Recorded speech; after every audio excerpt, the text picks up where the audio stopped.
The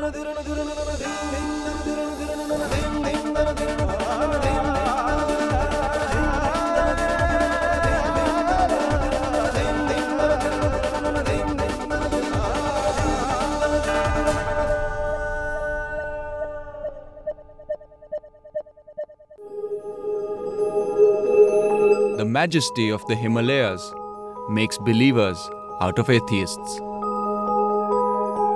When silence collides, who are we to signify? The seasons have changed. My distance shall be gauged.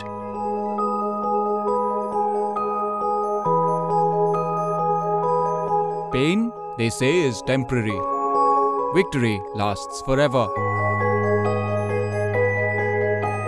The competitors are now decimated to quite an extent. Raid is an event which is run over a terrain where people become very, very superstitious. I don't know, it's fait accompli. Stupidity. Total nuts. They're total mad hats. They curse every time that why are you doing it, yet they come again and again. Exhaust breaking, gone out wire going here, that's fine. But you know, two tires gone. Everything broke, man. If I start, I can't tell you where to stop. The bumper got stuck into the tire. Broke the axle. The toll is actually on the machine now.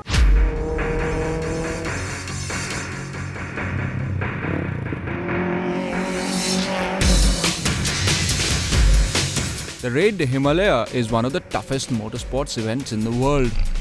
To stand at the top of the Rohtang Pass, brave the raid, and come out surviving its battering is winning in its own right. Because the Raid the Himalaya is also a battle of man and machine versus Mother Nature. And when you lock horns with what Mother Nature throws at you, the Murphy's Law bites. Whatever can will go wrong. Man, mountain, machine, you know, the combination of 3Ms put together.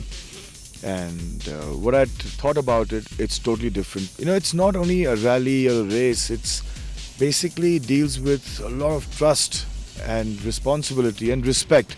It is just you, rally car, and your service team. दायरा बहुत छोटा हो गया. No matter how fit you are or unfit you are, it is going to affect you.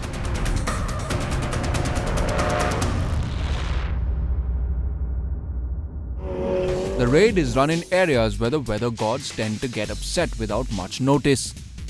When you're stranded in the back of Beyond, there's not much you can do besides waiting for nature's fury to subside. We left Gaza at 2 in the morning, and when we were coming up the pass, we knew it was snowing because it was snowing in Losar itself. Started climbing Kunzum. Climb was okay, the snow hadn't had it. As I was coming down the other side, about more than halfway down, I was finding it very difficult to keep my car in check because it was sliding all over the place. And there were a few times when I had narrow misses that I was sliding towards the edge. I picked up the radio and I told Vijay, I'm uncomfortable.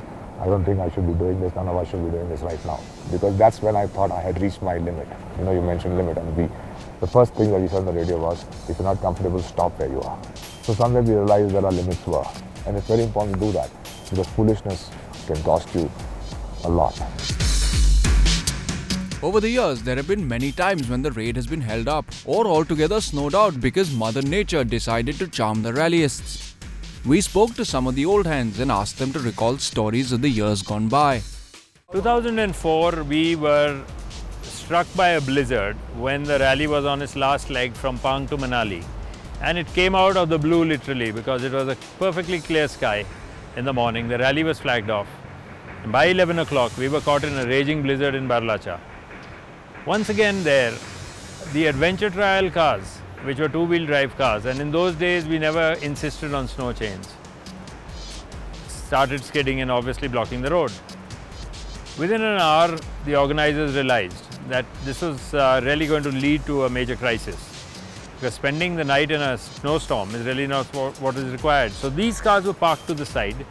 The 4x4s loaded the passengers inside, the drivers and co-drivers. And finally, we proceeded down to Patsyo. And the 4x4s ran, relays in which to pull the people out of Barlacha. And we evacuated, I think, close to 300 people that night. Through the night in a raging blizzard, Himalayan Motorsport, marshals coordinated it through their own radio network when the Indian Army refused. They said, you'll have to wait till tomorrow. By tomorrow, most of the guys would have been frozen to death. I can remember Varila last year against Snowden. Right, we had to cancel that stage. I had a harrowing time there. I nearly, I had a big slide on one of the bends on the snow, and I was about a few feet from the edge. And then there comes another marshal behind me, and he rams into my car. And then I slide again, and I'm an inch away from certain death. And that still plays on my mind. When I come back to the raid, that's one thing that hits me. That I could have died that day on Varila, because an inch away from certain death. There was a fall which was at least 500 feet or even more. And nothing could have saved me that day. 2005 में जब बर्फ़ पड़ी थी तो उस time बहुत ज़्यादा बर्फ़ हो गई थी, तो लोग क्या नाम है पांग में बहुत फंसे हुए थे सब। किस तरह से करते करते उस टाइम हरी सिंह थे, उन्होंने काफ़ी गाड़ियाँ निकाली थी, तो सब परसों पहुँचे थे मुश्किल से। और उस टाइम तो ये हाल था कि इतनी बर्फ़ थी कि आर्मी के ट्रक 4x4 वो भी स्लिप मार रहे थे, और काफ़ी गाड़ियों के जब सीज हो गए, इंजन फट गए, बर्फ़ जम गई थी पूरी, तो उसमें काफ़ी वो हुआ था, मतलब देखने को एक अलग चीज़ मिली थी, वो अभी तक दोबारा नहीं है। I'm standing at the top of Kunzum Pass, around 13,500 feet above mean sea level. The Kunzum Pass is one of the most treacherous climbs out of the 11 mountain passes traversed this year in the world's highest motorsport battle arena.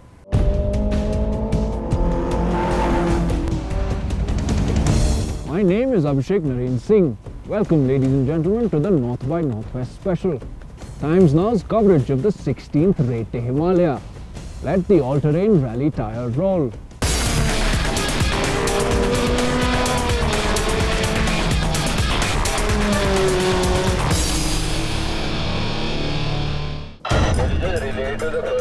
About the number of cars and bikes that are expected. A rally of the magnitude of the Raid to Himalaya cannot run without support.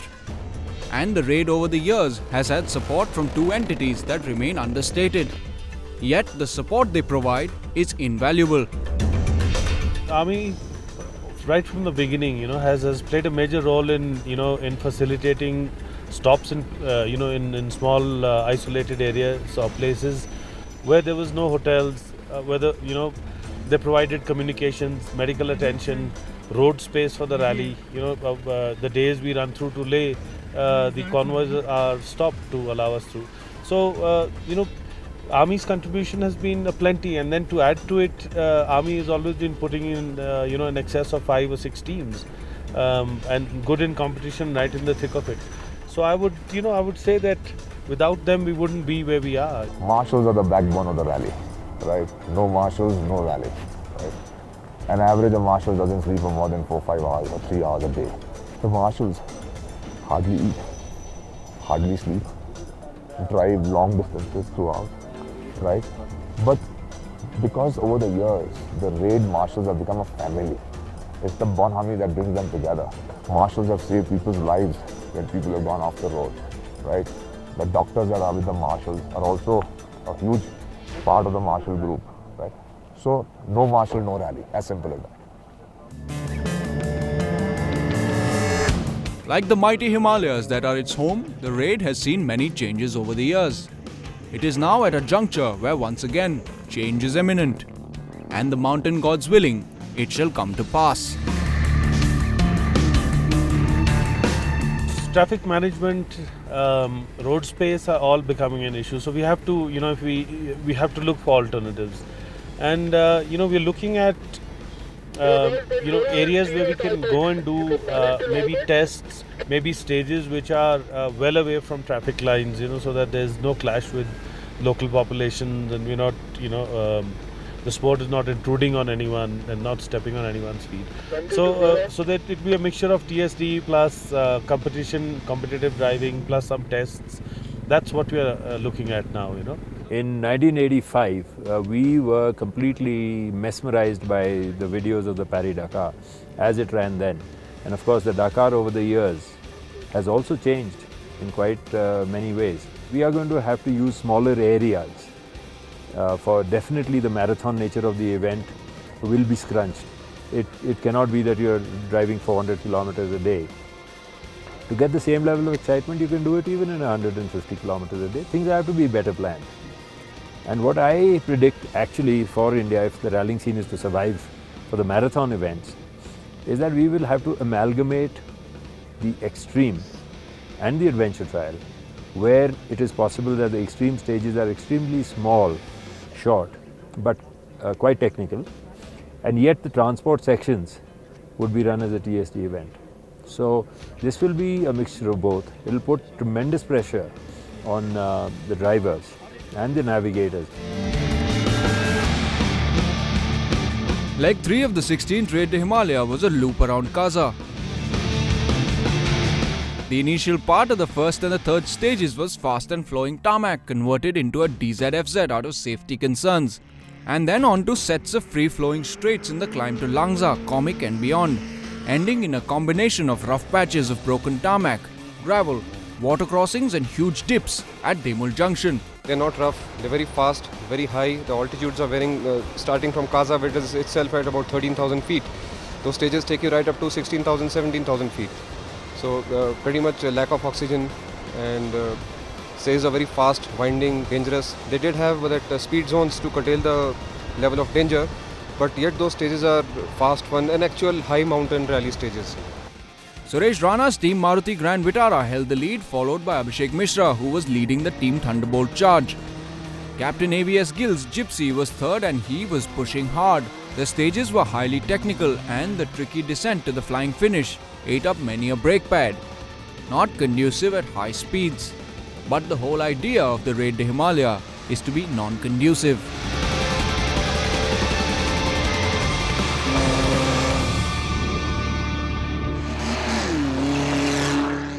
काफ़ी अच्छी stage थी इसमें, 32 kilometre की थी।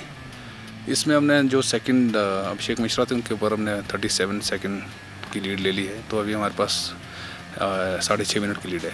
Car has taken a lot of beating. We'll go cool on the stage. You were talking about any untoward incidents. So yeah, about 200 meters before the flying finish, we are descending down into the flying finish, and the car is cutting off at 5th gear, probably touching about 100, 110, and there's a huge big boulder right ahead of us, and we didn't have any option but to hit it. It was gonna say watch out before I managed to say wow. The car was up in the air, and you know, I could see the look on the marshal's face, because if we hadn't landed properly, we would have landed on the marshal's car, which was because the flying finish was coming in, and then there was a hairpin right immediately after the flying finish. So it was a scary moment. The Wary saw no respite, and the fear of falling by the wayside at the slightest show of weakness hung in the air. The Raid would claim its scalps, and it would do so ruthlessly.